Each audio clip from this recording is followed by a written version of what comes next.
problem you will have in your family, in your work, in our nation, or in this world is essentially a matter of relationships, of interdependence. 6. Shared thinking is the only way to have great thinking. I believe that every great idea begins with 3 or 4 good ideas. And most good ideas come from shared thinking. Playwright Ben Jonson said, "He that is taught only by himself has a fool for a master." When I was in school, teachers put the emphasis on being right and on doing better than the other students, rarely on working together to come up with good answers.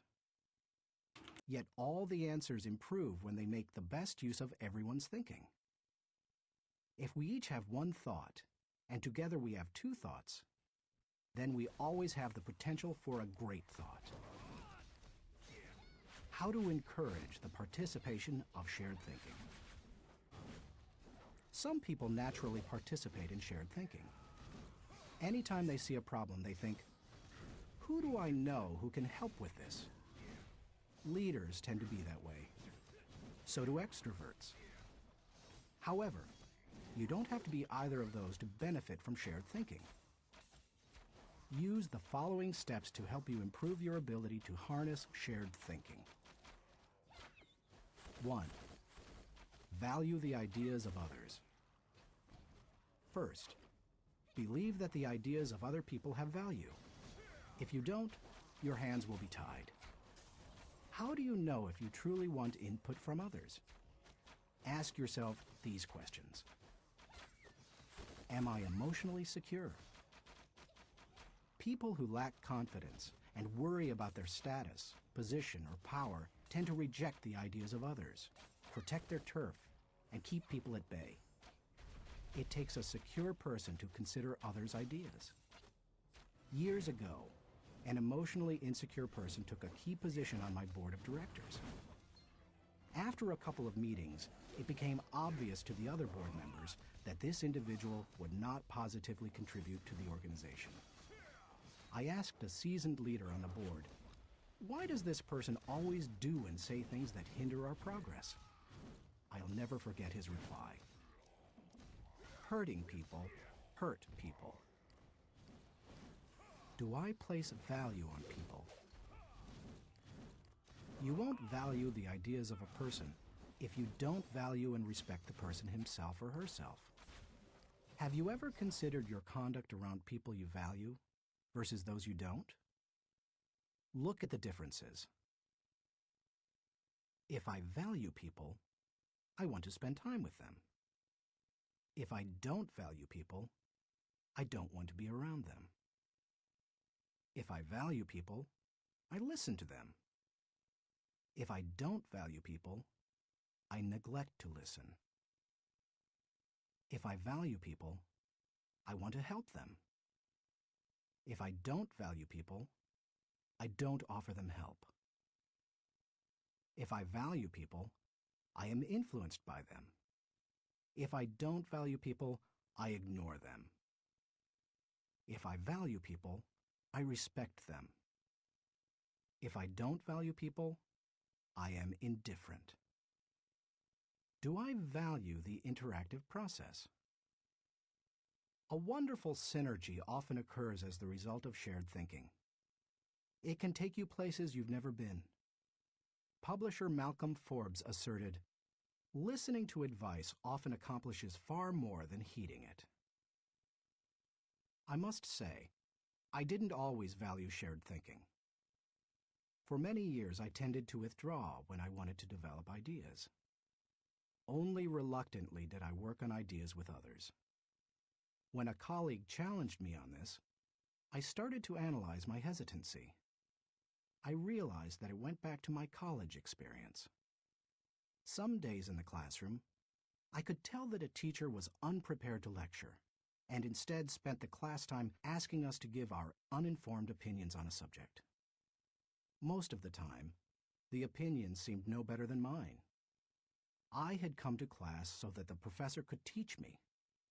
I realized that the process of shared ideas wasn't the problem. It was who was doing the talking. Shared thinking is only as good as the people doing the sharing. Since learning that lesson, I have embraced the interactive process, and now I believe it is one of my strengths. Still, I always think about whom I bring around the table for a shared thinking session. I'll tell you my guidelines for whom I invite later in this chapter. You must open yourself up to the idea of sharing ideas before you will engage in the process of shared thinking. 2. Move from competition to cooperation. Jeffrey J. Fox, author of How to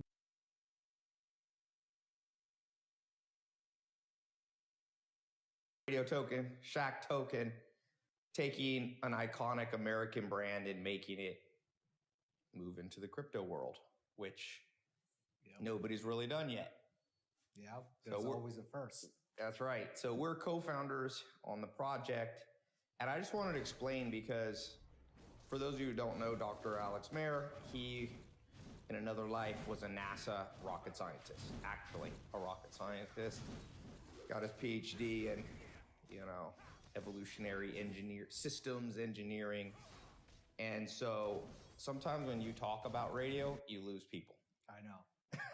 I know. So I said, we're going to do an interview where we're going to do the old classic who, what, where, why, when.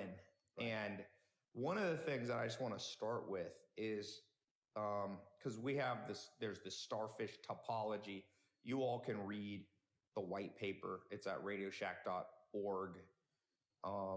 But let's just zoom out, right? You've got the youngest billionaires in history being formed, crypto. I just read about another, Vitalik, of course, was paid by Peter Thiel, the billionaire, not to go to college. He gave him $100,000 at 19, said, do something else productive. Vitalik in 2014 sat there and made this little known thing called the Ethereum blockchain, right. Became a billionaire by the time he's 20, 21. So there's just all this innovation.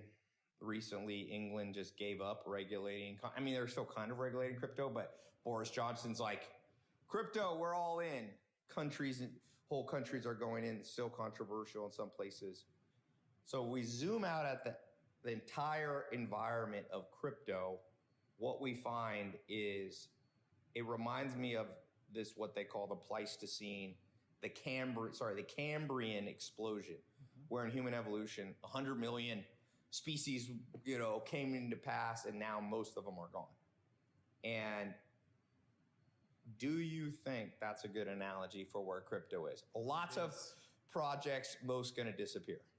For sure. 95% of them probably. And it's natural. I mean, you have a lot of people innovating, and as we know, a lot of ideas aren't that good. Right. And better ideas come and kill the previous one. That's actually, you mentioned evolution. That's how evolution works. Yes. So you have a lot of crossovers and mutations of different, gene pools, and then the new ones, a lot of times, sometimes are better than the old ones, and they replace them. Yes. So that's the idea. You have, like I said, you got your PhD in evolutionary algos. Yes, applying it to engineering systems. So mimicking evolution in an engineering system. Right. Yeah. Which is part of what has been done with radio. That's right. And the radio token is, how do we evolve the old school cryptocurrencies and move them into the new school? Because people don't realize you don't want to be first. Right. First loses in any evolutionary system or economic system. Friendster was before MySpace. Right. MySpace was before Facebook. Facebook won. Now TikTok is beating Facebook. Right. The game never stops. Yes. So let's just stop there by a little side note. The founder, the first person who created Victoria's Secret, he's not the one that made it successful, and sadly, he killed himself because of the depression of, that also happened with Friendster, the first social media platform. I read that the founder ended up basically giving up on life and becoming an alcoholic, and just gave up because he's like, I didn't win and somebody else won. So, I mean, what are the odds that the first permutation of things in a new world is the correct one. It's Correct. very little. So the next iteration has to be better. So you take the first one, you improve on it, you come up with the next generation and next generation. Yes. Yeah. Now, let's get right into radio. Radio is a token that's not just a conjecture token. That's what I call it. Where you're going, you know why this token's valuable? Because someone else is willing to pay more for it than I am. That's what Warren Buffett calls the greater sucker theory. You know, you buy a house in a bubble, 2007, you're like, I'll pay $1 million for this house because someone else will pay me $1.5 million. It's not worth $1 million, but I think there's someone dumber than me. There's a lot of happening in crypto. Right. Radio is a token that actually runs something. So what's the simplest way to explain what radio does in and of itself? Yeah. So think of decentralized exchanges, swaps, Yes. as a place where people, like, back in the days, early days of developing the economy, you had, let's say, wool, and I had wood, and Right. we wanted to do a trade. So Like it was a barter, right. So initially, it was basically, okay, I have this and you have that. I will give you this in return for that. That's the best way to think about a decentralized swap before Radio Shack. So it was basic. I have USDC, I want ETH. We swap. You have USDC and you want Matic. The swap for Matic, for example, another token is not directly available. So you go on one of the decentralized exchanges, you swap USDC for Matic, that for Ethereum, that will then get swapped for Matic. It would be as if, like, I have gold, you have wood, but you don't want gold, so I have to go to someone else, Right. swap gold for something else, and then that Gold person- for silver and then Exactly, silver for wood. Exactly. So that's the best way to think about decentralized swap ecosystem before Radio Shack. So if you look at any decentralized swaps, which, by the way, decentralized swaps are important in the sense that for any economy to thrive, there needs to be the act of trading, Yes. right? So trade is essential for blockchain to succeed.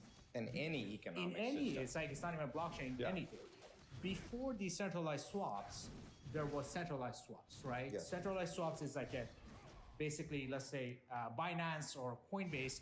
You come in with your token, okay, and you sell it to fiat, all Yes. right? And you want something else, then you use that fiat to buy something else. So it was basically fiat currency was sitting in the middle. Years ago, this is what you had to do. You had to Exactly. convert. When he says fiat, he means basically US dollars. That's correct. So you had to say, I have Bitcoin, I want Ethereum, I sell my Bitcoin, turn Yes. it into dollars, I take the dollars, I get your Ethereum. Exactly. So it's relatively inefficient because the whole point of crypto is an alternative system that exactly. doesn't always have to hit fiat yeah. US dollars. And it's centralized. So there's a company. It's not Yes, that takes a people fee. Takes a fee. Sometimes an it unfair can fee. choose to list this token or not list that Yes. token and all that, right? So decentralized swap was a first good attempt at taking that concept of trading or swapping and making it decentralized. So it is necessary for blockchain to succeed. Yes. There needs to be a permissionless system for people to swap tokens, basically trade, right? And there's on the big ones blockchain. now, like Uniswap. Uniswap, SushiSwap. Sushi Swap. They have names. Sushi.com doesn't take you to food. That's right. Yeah, They bought it and made it. It takes you to a crypto decentralized exchange. They call them DEXs. I never understood why they named them after food, like Pancake Swap. Yes, there's Pancake Swap and Sushi Swap. Uniswap, named after a unicycle. No, that's not really what it is, but I'll just call it that. So now, one problem solved, which means now we can do trading decentralized on chain, but it created another problem, which is there is no fiat to be the counterparty. So Yes. then you went back, you gained something, but you lost something. You gained decentralization, but you also lost efficiency because all of a sudden things become, you give me, I want wood from you, I have to trade my gold for silver, you give silver Yes. too. So it's like everything became a swap game, right? Yes. So And because- that could be inefficient too, because there's small trading fees. right, because There's it the can concept be, of slippage. Yes. There might, if you have wood, Susie has silver, and I have gold.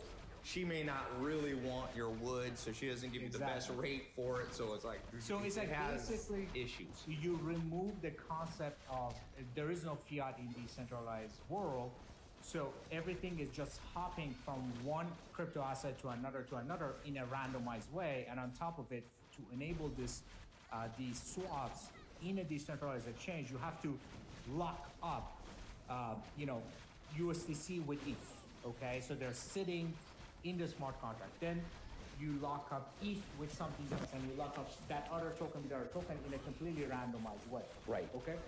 So Which brings a whole, like we said, Yes. inefficiencies. Exactly. Think inefficiencies. You want crypto to work well, it needs to be highly efficient. yes, exactly. And then you see these protocols are bragging about their TVL, which is total value lock, which is how much crypto is actually locked inside the smart contract to enable these swaps. But the truth is, it's not how much crypto is locked. It's like how efficient is that Yes. being used. So you can lock up a lot of crypto, but use it very inefficiently, Yes. right? So enter Radio Shack. Radio Shack has a simple but very powerful advantage that manifests itself in multiple ways. The first thing is, okay, we understood there is no concept of fiat as being the kind of the medium of exchange that things convert to and then convert back to another token. So why don't we first create that? So we Right. basically created the first use of radio token is basically acts as the counter token to all the tokens in the swap. Instead of US dollars. for Exactly. example. Because there is no US dollar. Yes. And other the first generation of decentralized swaps, these bartering kind of exchanges, didn't have that. Exactly. Basically, the first version is like, okay, from wood goes to silver, from silver goes to copper, from copper goes to gold. That's the first generation. In our system, we basically created that medium that sits in the middle, Yes. and things convert to radio and then convert to the other things. So it basically has a it's a concept that existed since the beginning of the invention of money, Yes. except the decentralized version. Yes. So And that's the first version of the crypto decentralized forgot to study their history books and look deeply at the economics. Because actually, in a sense, financial historians will look back and be like, they made a big mistake. Right. They created an inefficient. They basically, like I said, they leapfrog forward with decentralized swaps in the sense that Yes. they It was created- better than just having central. Exactly. It's permissionless and it has all the efficiencies and it's on the Anybody in blockchain the itself. world could do it. You Yeah. had centralized exchanges, had a lot of government regulations which were supposed to help, but as we know, bureaucrats tend to not help. Yeah, and it's Unfortunately. also not peer to Sometimes. peer.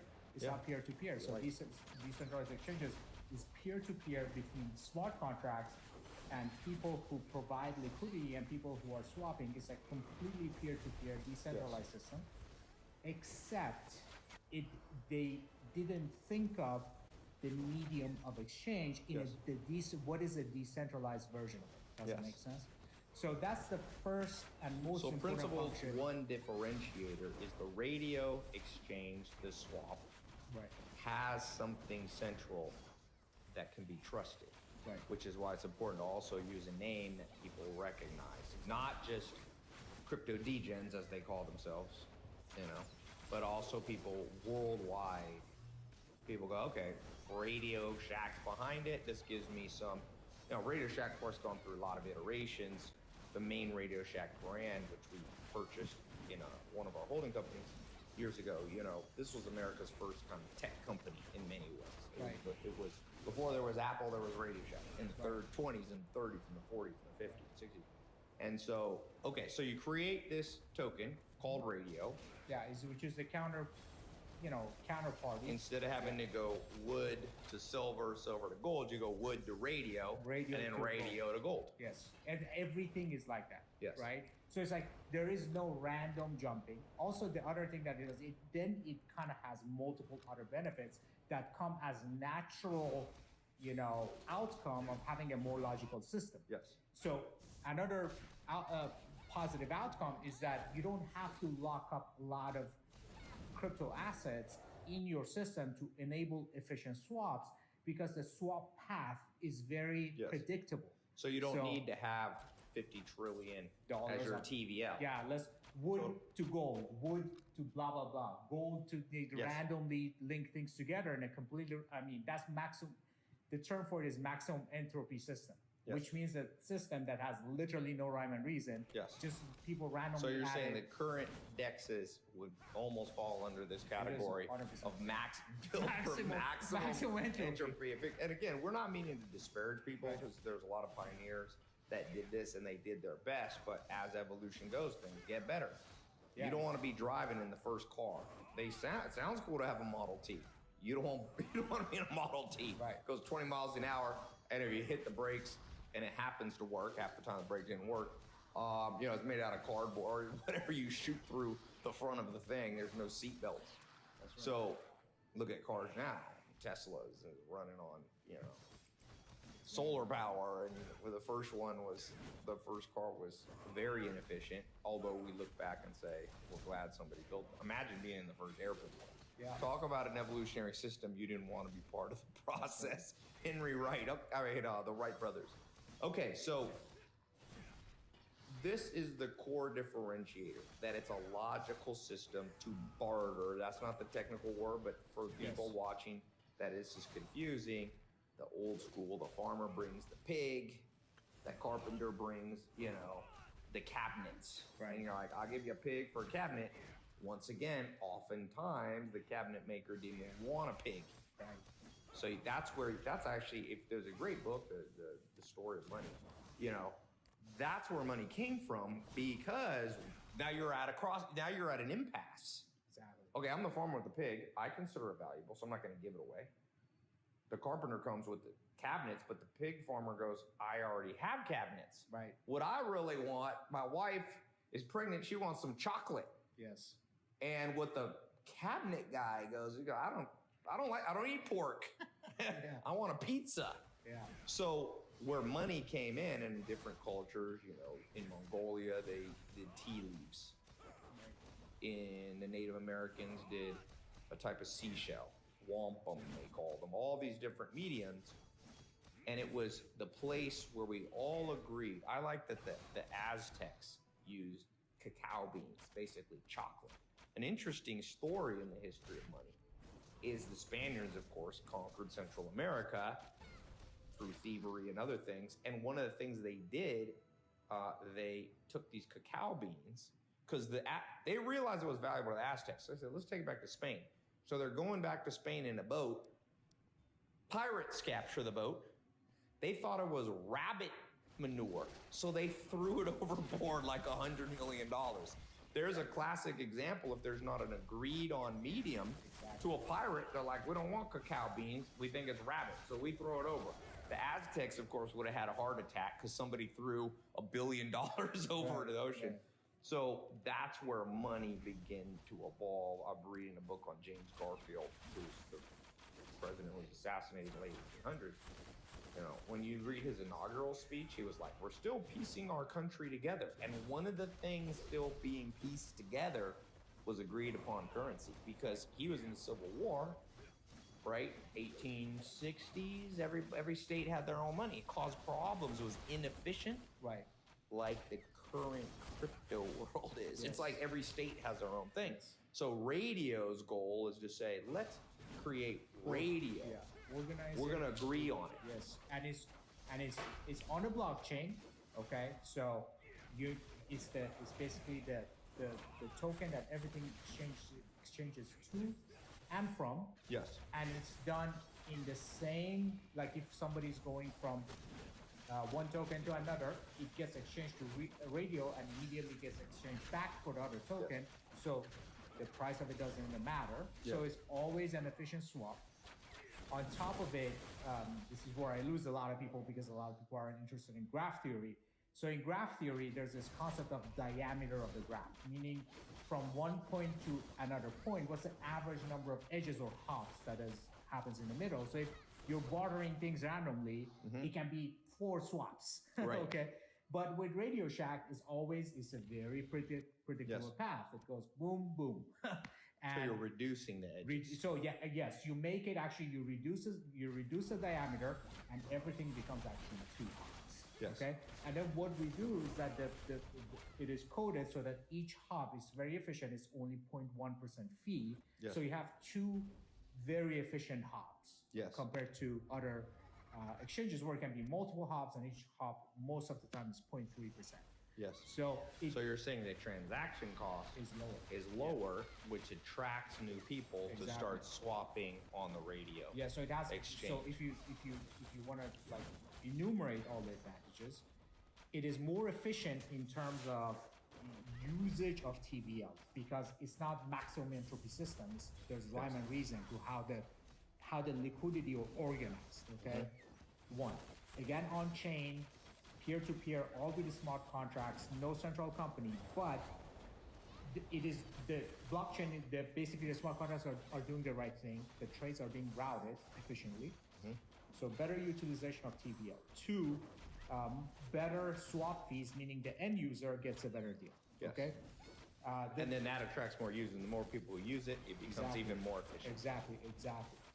Third, which is another advantage that comes just naturally out of having a more logical organization of liquidity, is you can add another token into the system very efficiently by pairing it to radio, and it immediately becomes tradable to all other tokens very efficiently. Right. Okay, and that has multiple real-world advantages. One of them is that Radio Shack can easily support a startup, for example, that has a new token. Okay, and if you go to Uniswap, a lot of times what people do, they have a new token.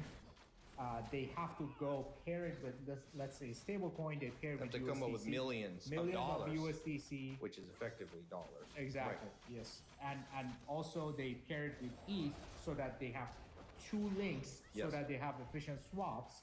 And then that's a lot of money for a startup to a lot of times comes up with. And also even then, it's not guaranteed that swapping to USDC is actually the right way.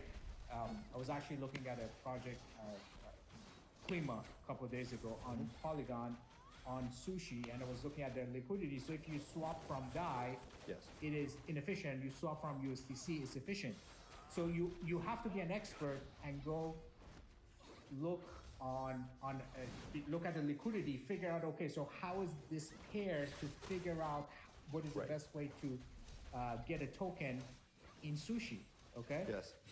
Well, most people aren't like that. Yes. They just want it to work. Yep. So with us, the way it works is that a project comes in. One, they don't have to come up with a lot of capital. They just pair it with radio. Yes. Which makes radio, in effect, an incubator Exactly. So slash accelerator of new projects, new ideas, in the world. new projects. Potentially, we had somebody fly in from thousands of miles away because they were like, we want to stick a token on here because it's going to save us millions of dollars. Exactly. So So you can create a proprietary token, which makes Radio Shack even more valuable because there's things there you can only get there. Imagine if you're going back to 1500s, there's a town where there's a barter, and in that town is the only place you can find silver. right. So Because they have access to this one silver. And so you're the pig farmer. You're like, I don't want the kitchen cabinets. I want the silver. That silver's only in, Westphalia or something in Europe. Yeah, it has to. Now you have to do weird things with Radio Shack. It's just connection is Yes. logical. You just connect it to the counter token, the token Yes. that is medium of exchange, Yes. which is radio. And then with that, you know that it'll work. Yes. Okay. So that's another advantage. A third advantage is for people who trade, let's say, in and out of Ethereum. Okay. Mhm. Let's say you like to do swing trading, and you wait until Ethereum goes low, you buy, then you wait until it goes up, you sell, and then maybe you go into, I don't know, another token when it's low, Kind of and a then momentum trading, yeah, you call it. swing trading, whatever. Okay. So what is the main? If you want to do that in a decentralized world, what is the problem with that? One, Okay, so you do that, and every time you do it, the trade to and from the token you want to might be multiple hops. Yep. Each hop might be expensive, 0.3%. Yes. And it's like you have a lot of slippage and you have a lot of trading fee on the way in and out. Yes, Okay? which makes arbitraging not work. Exactly. It makes swing It's momentum harder. trading. It makes it harder. Yeah, you got to pull enough. There has to be enough. You're taking a lot of transactions, a little piece. Exactly. And if every one of those, it's kind of like what people criticize the Ethereum blockchain, because they're like, you can't do small transaction things like NFTs, because if the gas fee is $200 and you're trying to buy a $100 NFT, it changes the whole economics. Exactly right. It's like very important for someone who goes in and out. You have to understand, okay, I have all these obstacles in front of me, gas fee you mentioned, but on top of it, you have how many hops, what's the slippage, Yeah. and then also It's like if Robinhood Robinhood app or Schwab app charge you $600 a stock. By the way, it used to be that a lot. I mean, Schwab used to charge a lot of money for transactions. Exactly. And then the new evolution, now there's free trades because they got more efficient. Yes. Capital efficiency is what creates wealth at the end of the day. You know, we have one of our mentors won a Nobel Prize, Professor Christopher Pisaridi at London School of Economics. And you know, when you study economics at its core, capital is always going to move to the place where it's more efficiently deployed. Exactly. And so at the end of the day, why we're excited about Radio Shack, why Radio Shack Exchange was created, is because in a logical world, it should be every less logical. Right. Now, and remember, the world's not logical, but money is more logical than it. Yeah, I mean, in general, especially in something like crypto blockchain, you have crypto assets gravitate towards the most efficient, frictionless Sure. place. That's why they have aggregators. Yeah. Aggregators are kind of like Expedia. That's right. You want to buy a ticket to go from London, New York, you go to Expedia, it shows you Right. all the airlines, and you most of the time don't care if it's Delta, British Airways, you're looking for the cheapest ones. Right. Expedia and some of these companies created a more efficient world. And so those are aggregators, which Radio Shack is beginning to work with some of the big aggregators. That's right. So, I mean, the other problem for traders using other decentralized exchanges is that, let's say you go in and out of ETH, and ETH is paired very efficiently with USDC. So you sell to USDC when ETH goes up, and you buy ETH when with USDC when it goes down. But let's say there's another token that you're also trading, Yes. but that thing is not efficiently paired with USDC. Yep. So when you come out of ETH, you have to go into another token. That other token then gets traded for the new token efficiently. Right. So you have this problem of always thinking, okay, what do I sell into? What token do I sell my tokens to? And then when I want to buy, what do I use to buy? Okay, Yeah. constantly. A good example of that, let's say you wanted to do swing trading in the world of bartering, right? So you were like, you know what? I'm gonna swing trade gold and Pigs. silver and pigs, yeah. And and then you're like, okay, swing trade means buying and selling, but you buy and sell to what? You pick wood, okay? You say when gold goes up, I sell my gold and get wood. When gold goes down, I use wood to buy gold. And then you do that with silver and pigs. But the problem is the pig farmer may not efficiently swap Yes. the pig for, so you have always this problem, okay, so what currency or what asset do I sit in between trades? And Does that that's make sense? why fiat was invented. Exactly. And that's where a little bit crypto threw the baby out with the bathwater. Right. They're like, the modern economic system is broken. The US government's printing too many dollars. Sure, Weimar Republic might be repeated. My grandma lived through that. She's from Germany. But you shouldn't throw the baby out with the bathwater. You're going to need a centralized token. And in many ways, you see the big cryptos, there is a centralization of market cap and volume around the big ones like the Bitcoins. right. And that's going to happen. No matter how decentralized people try to make things, you need, because you have to have trust, and money's built around trust. When the state of Kentucky had their own money, the state of West Virginia had their own money, and the state of Georgia, you might be like, I don't trust West Virginia, right? So I'm going to use the Georgia, and then there's a scandal in Georgia, and you're like, I don't trust Georgia anymore. That's why the U.S. government, late 1800s, said, let's make $1, and we kind of phase out. Right. But that came with its own problems, because in the early 1900s, first 10, 12 years, 13 years of the 1900s, you had all these depressions, and then they said, let's go hardcore with this Federal Reserve System. So the world's always just going from a good idea, then it starts to break, so then the world goes too far the other way. Exactly. And now in 2014, well, really 2008, 9, 10, when crypto really came out, people started going, let's forget about all the centralized stuff. Actually, exactly. Baby with the bath, don't throw the baby out with the bathwater. Yeah, you can take the good. So here's the thing: you can take good concepts and put them on a blockchain and make them decentralized. Yes. You don't have to you don't have to reinvent everything. You think, okay, in the past, what has worked in the centralized world, and you just create a decentralized version of that, and it's as simple as that. So we went through. I like to, when I do these interviews, I like to do who, what, where, why, when. Right. So we talk about the why. Right. This is why Radio Shack's different. Who has access to buy the radio token? Anybody is decentralized, is on the blockchain. Anybody with crypto assets on Anybody Ethereum in the mainnet, in the world. If you live on planet Earth, is blockchain. And you have electricity or access to electricity in the internet, that's the who. Yeah, obviously everybody has to check with their local authority or whatever. Yes, there are certain countries, if you're in, you can't get it. Okay. So that's the who. Right. The what is kind of what we've been covering. On the where side of things, where can people go? RadioShack.org. Yes.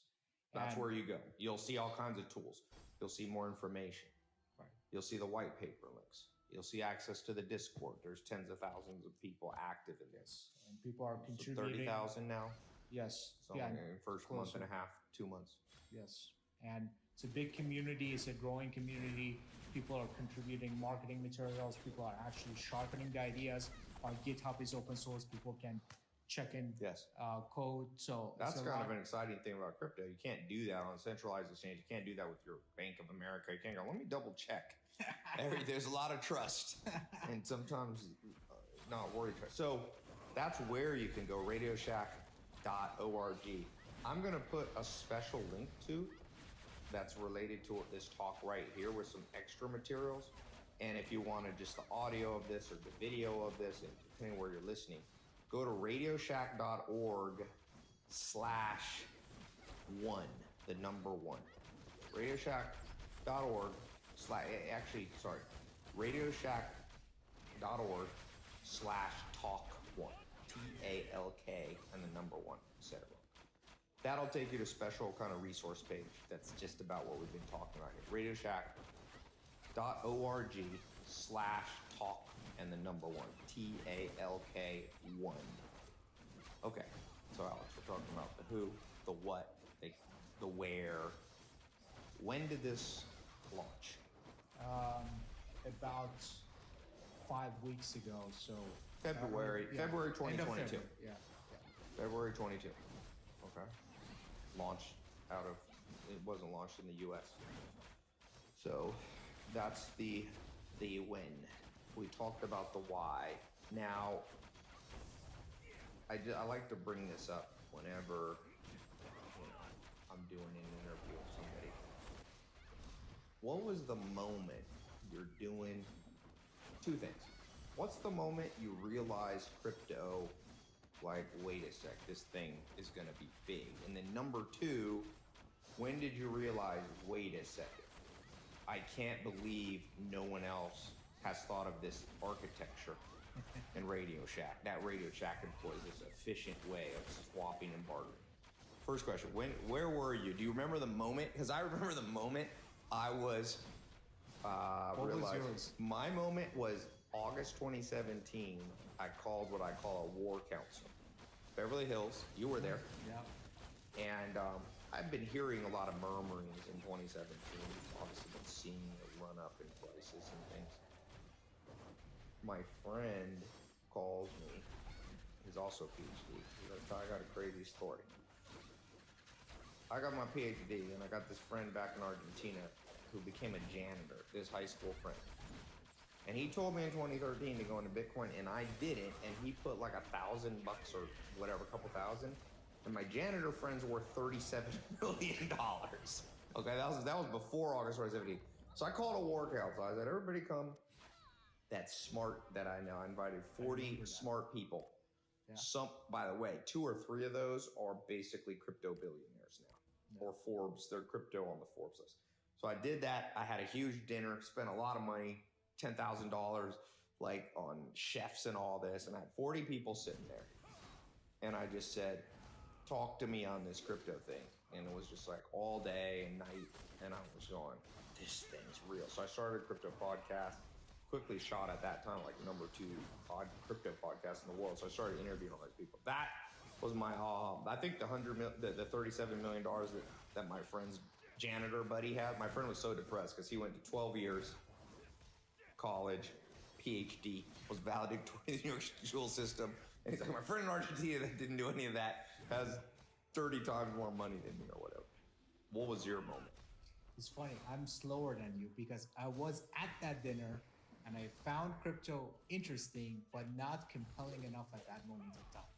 So I tell you, my breakthrough moment was smart contracts. Like when I figured out how smart contracts work and how this is the beauty of decentralization of smart contracts. It's basically, I call it programmable, you call it customizable. Yes. Money or transactions. So basically, instead of, so think in real world, you want to buy a house, okay, so there needs to be a contract that someone, one side writes, the other side verifies, and then sign, escrow, brokers hold the money, transfer the money. You see how many people are involved, and if something goes wrong, the money doesn't come in. Court system, escrow agent, arbitration, mediation. Exactly. It's insanity. With blockchain, with the smart contracts specifically, which is what I really love, you can program all of it. You can say, okay, so this is what's going to happen. This is party A, this is party B, and party A does this and that and that, and this is the condition that needs to be satisfied. If it's not satisfied, this happened, that doesn't happen. All transparent on the blockchain. Yeah. You program it, no human involved. Right. And it just gets executed. So you can basically go through no human needed for enforcement, for holding the money, for escrow, all of that is programmed. Think another example, any example, a bank, okay? So think, okay, somebody, you go to the bank, you deposit your money, they hold your money, somebody can come and borrow that money, and then they put an asset, let's say it's a collateralized loan, they issue a mortgage to somebody, and then if something doesn't happen, and then you want your money back, you go to the bank. So you know how many people and lawyers and accountants are involved in that? Yeah. All of that can be programmed. So you can, in theory... So the only one who loses is the middleman. Yeah, all the middlemen. It's like there is no... But you, as the person doing it, you win. Yeah, it's like, it's amazing because it's a very efficient system. It has a lot of advantages. One, it is transparent. Two, it is anything that can be easily codified and say, okay, needs all the steps that need to happen. It can be programmed, executed, and enforced on a blockchain without any human involved or any opportunity for mistakes. Now, everything has downsides. Right. What's the biggest challenge radio will face? Is it just that there's so much noise and there's other exchanges that already have momentum? Right. It is, obviously there's network effect with DeFi protocols. So the place that people go the most, is a network effect. There's obviously in my opinion, I always use Ethereum as a good example of a decentralized project in the sense that, unlike Bitcoin is kind of stuck. Right. But Ethereum has been around for a long time. It has a huge community, and somehow it manages to a little bit behind the times, but it catches up over time. Right. So it Proof was of proof of work work, versus was proof proof of of stake, stake. yeah. You know, so that it has a community that is talking about evolutionary systems. Decentralized systems are actually a good example Right. of evolutionary systems. And it has a little bit of a leader who's alive. Yeah, exactly. That Mentality. also helps. The top People leader. like to think of the world as better off with no leaders, but that's actually false. If you study evolution, which is really, you could think of it as God, there's people who have the leader gene. Yeah. And if it wasn't evolutionarily adaptive or functional, that would have long faded away, and we'd all be a group of completely, everybody has the same personality. Yeah, but it's thought not- leader. Thought leader's And important. an active community. And it has a lot of, and that is, I think, what a good decentralized project needs to look like is, and I hope we do that with Radio Shack, is like, it is a brand new concept, but who knows, 5 years from now, Yes. there might be a new paradigm. Yes. And the problem that a lot of protocols make is that the community is kind of like, they're like, oh, this is working, we're going to stick with Yes. it. And they kind of fail to evolve. Yes. So they kind of get molded in this The particular pioneers eventually become established. those who drag their feet. Exactly. The pioneer who was angry at the incumbent old school mentality eventually becomes what they hated. Exactly. There's a little bit of that in crypto and NFTs. Yeah, for sure. And they say timelines are a lot shorter in crypto. So Yes. they're in it for 1 year, like, oh, we are the OGs of this thing. we're the OGs of NFTs because we've been doing it for 3 months, Ty. Who are you to come Dude, in just to arrived. this? You 90-day agoer. Unless you're not 90-day agoer, you're nobody. Exactly. If you're only 14 I've been days in it, for you are full clearly 90 days. inferior. Yeah, crypto got a long way. There was an old commercial. You got a long way, baby. You come a long way, baby. You got a long way to go, baby. I have a theory. I think it is arrogance, actually, that it actually manifests itself that way. So you feel like the little bit of whatever amount of time you put in Yes. kind of entitles you to be arrogant and like, oh, I know it all. Who are you to come in? Right. And that's how actually new entrants replace the old entrants. Yes. People don't realize it. It's good. So- That's like when I've always said, when you get critics, those critics are actually using brain power Exactly. to stop new entrants instead of evolving, so you can always beat them. Right. The people you have to watch out for are the people who don't critique you and say nothing. It's kind of like a fist fight. If you're at a bar, don't fear the dude who's talking about how he's going to beat you up. Fear the guy who just walks right up to you and knocks you out. Because he knows by alerting you, he makes himself an inefficient fighter. By saying nothing, he's a silent assassin. So, yeah, crypto is, it's Cambrian explosion. Yes. Lots of weird stuff going on. We'll warn you, be careful. There's a lot of, because it's permissionless, there's a lot of scams. You have to know how to protect your password or they call it your seed phrase, fancy word for password. Don't screenshot it on your phone. Someone Yes. hacks your phone. It's in iCloud. Little side note. So radioshack.org/talk1 is an important place for you to go now because there's more information there. And now, in closing here, we talked about how it's different, talked about some of the risks in radio and any other project. What's the future look like 2025, 3 years from now? I like to put myself out on a limb here. This isn't even just radio. So I called several years ago, I forget which year, on camera. I said, Bitcoin will be at 250,000 in 2025. Right. Now, if you go on Twitter, there's been people saying Bitcoin will be at 100,000. Right. One guy, John McAfee, who's no longer with Planet Earth, he said he would cut off his penis if Bitcoin was not at, what was it, 1 million Yeah, something. by 2020. Okay, that bet didn't age well for him. Now, for some reason, he didn't actually do it. 2020 came and gone, and it wasn't at 1 million. I think his penis stayed attached to his body. So Anyway, that, by the way, that is a true story. I'm not making that up. I make no bets with body parts, by the way. But 2025, I think Bitcoin's still here. I think Ethereum possibly has what they call the flippening, where the Ethereum market cap is higher than Bitcoin, more valuable. I think you have all these chains that are fighting. You have the Polygons, the Solanas fighting, whether they're side chain, completely their own chain. A couple of them kind of sit there on the top.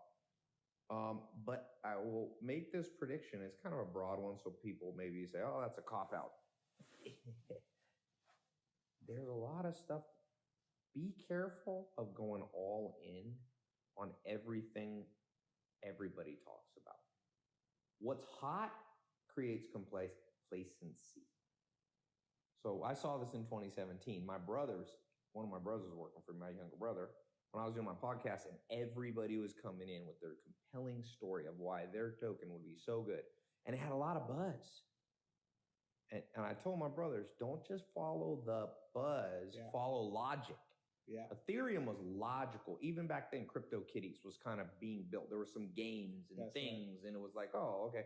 And then Bitcoin had this brand name, which you need to create kind of the strongest store of value.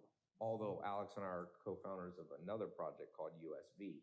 You can check it out at atlasusv.com, which we think is a much better version of Bitcoin. But we won't talk about that now. We digress to another. So I think just be careful. In 2025, there's going to be a hell of a lot of things that everybody's talking about now that are literally extinct. Right. I was just reading about, I think it was fast.co. It was a tech startup. It was like a Shopify plug-in kind of thing. I mean, I think it was a unicorn a month ago. Yesterday, their website says, sorry, we're no longer in business. In a fast growth world, things that are valued at just epic numbers, literally just, you would think something doesn't go from $1 billion to zero. It does. Yeah, and so just be warned that the thing, cryptos that people are talking about everywhere. It'll be interesting to see in the NFT world. Yeah. Will your grandkids be buying Bored Apes and CryptoPunks? I don't know. It doesn't seem like that. On the original Dow Jones Industrial Average, and I think, what was it, 1885, somewhere around then, there's not one company that has survived to today. Yeah. The last one was GE, which was delisted off the Dow Jones Industrial Average, Dow Jones Industrial Index recently. Nobody survives. Right. So I guess my prediction for 2025 is a couple of the hype tokens will be there. But new things, maybe radio, which is just, it's in its infancy. Not many people, the buzz is just beginning to build. Like these can, and especially in crypto world, can completely replace the things that all the buzz is about today. Yeah. What's your kind of call for I mean, I think a lot of hype will be replaced. Not that hype will go away around different projects, but will be replaced with logical thinking. Does this protocol have a place? Yes. Is there a reason for it to exist? Yes. Like Ty and I will not do something just because it is there. Yes. It's like, what is a logical reason? Radio Shack, there was a need. We look at it, I'm like, this is not logical. It's like maximum entropy system, liquidity randomly dispersed all over the place for no reason. It's kind of like as if we forgot how to do bartering back in time. We forgot the Aztec techniques. Exactly. We forgot the Mongolian, Exactly. So that's a reason for that. USV, you mentioned, we looked at Bitcoin, we were like, okay, Bitcoin, a lot of people do not like me saying it, but it's polluting the earth. Stuck in proof of work, it's slow. It has a lot of problems. And, we created a more logical, eco-friendly version of that because there is a need for a token that acts as store of value. Yes. But is Bitcoin the first version of it is the best possible? No. it Bitcoin is cannot not even be. close. Yeah, so we're like, okay, so People say Bitcoin's great because it has a limited supply, but you know what's better than limited supply is a deflationary supply. deflationary or control, basically control. It's like, it's not limited, okay, it just has to be this specific number. Makes no sense. It's arbitrary. 21 million. Yeah. It's like, Okay, why? why not 22? Yeah, Why not 2 million? Yeah, so, So more important is the dynamic. But that, once again, we're going to do another talk on USB versus Bitcoin. But radio is important. it's And important. at the end of the day, people say, Todd, where do you put capital? In things that are important, because no matter what the economy does, things that are important, they're not guaranteed to win, but they have a hell of a lot better chance. Because the first thing that disappears when times get tough, which people haven't seen in crypto, Right. is all the fluff. Yes. People burn off the fluff real quick. And here's the beauty of it. Even if Radio Shack doesn't succeed, somebody has to do the exact same thing in the long term. So we are the first one with the thought, which is actually, like I said, it's not even a new thought, that is like, okay, we're gonna create a token that is the counter collateral token for every transaction. Not a new idea. Yes. But it didn't exist before Radio Shack in the decentralized world. It's a huge improvement. It's logical, so it has to happen. Yes. We want to be the guys that do it, but it has to happen. It has to happen. Doesn't make sense to do wood to pig to wool to, it just doesn't make sense. So, and because of that, like I said, we do things that there's a logical reason. It has to exist. It has to exist. And the fact that it doesn't exist bothers us. Yes. Does that make sense? So, And one of the advantages we have that makes a moat around Radio Shack is that name. yeah, That name, boy. So we talk about that in the white paper too. So radioshack.org/talk1. We will see you there. Alex, thank you. all right, man. I'm hungry. Yeah, me too. Radio Shack needs to invent a competitor Decentralized to food delivery. Yes. Service. Alex will single-handedly make that profit through the amount of food he orders. Exactly. I was worried about Alex.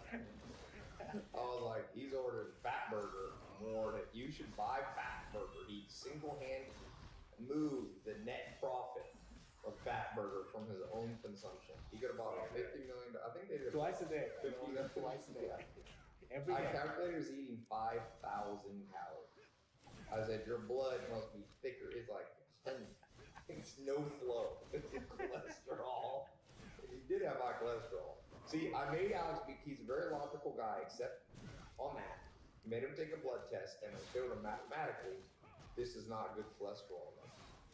That alone got him. All right, talk to y'all soon. radioshack.org/talk and the number 1.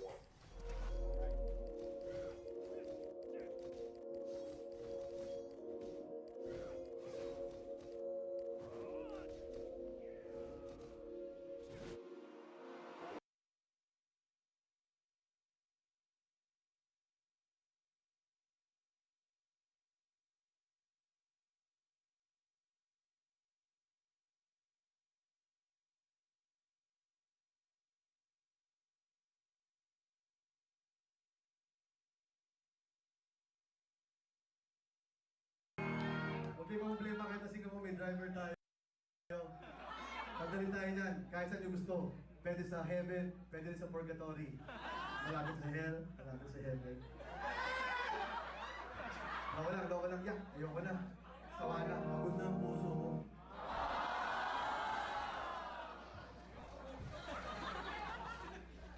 Ano wala ako? Gago ang sa akin. Kala ko maniligaan sa akin. Pagod na ang puso ko, hindi. Pagod na ang puso ko. Pero ito, laban na laban. Ito kaya lang ginagkamit, pwede ko yung pakain sa aso.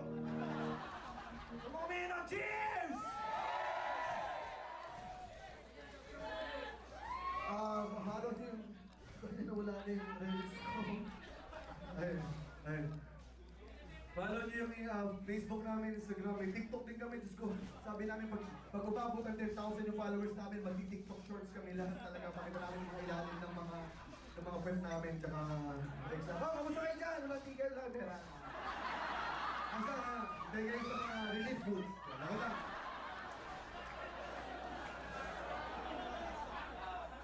Ayaw mo masok? Gago ko yun. Sipin nyo, marami sila namumblema. Pero sipin nyo, dito kayo sila nandun. Mas kawawa sila. Kaya ikaw, yung kapakamatay mo. May tsura ka, may tsura ka. Wala. Sanay na kayo sa amin, kilala nyo naman kami, gano'n talaga kami. Next song namin, kumahan tayo, inom na pati. Here's the let's go, thank you very much. Yes. Next song namin, galing sa Romantico. Yes, ang paborito kong kanta. Nandun ito. Balik sa'yo.